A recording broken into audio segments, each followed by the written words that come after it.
Ya, saudara, merasakan sukacita di hari Lebaran bersama keluarga dan orang yang dicintai adalah dambaan semua umat Islam. Namun bagaimana jika perayaan hari Lebaran dirasakan jauh dari keluarga dan tidak dapat mudik ke tanah air? Kenapa tidak pulang? Inilah yang dirasakan Raski Amalia dan Tiara Ramadhani.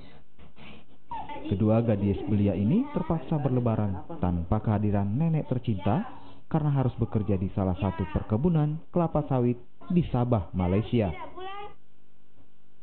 Fatmawati, nenek dari kedua gadis belia ini, merupakan warga Kelurahan Lapakde, Kecamatan Ujung, Kota Parepare. Dua tenaga kerja Indonesia ini tak bisa pulang ke Indonesia karena belum cukup uang untuk pulang.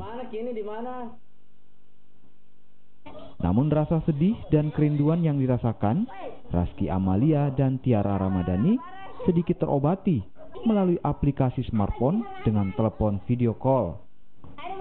Mereka bisa mengucapkan selamat lebaran dan bermohon maaf lahir batin pada sang nenek di Malaysia. Dengan nenek. Dan nenek siapa? Nenek siapa namanya? Nenek Fasa. Dia di mana? Di Malaysia. Di Malaysia? Ya. Tadi anaknya siapa? Faisal. Faisal sama Jeffrey. Sudah pernah ketemu langsung? Tidak. Tidak pernah? Ya.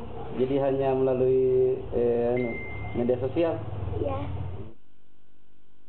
Meski tahun ini harus merayakan Hari Raya Lebaran jauh dari keluarga di Parepare, namun Tiara dan Raski berjanji akan segera mudik ke tanah air saat biaya mereka sudah mencukupi. Kenapa tidak pulang? Sudin Samsudin, Kompas TV, Pare, Sulawesi Selatan.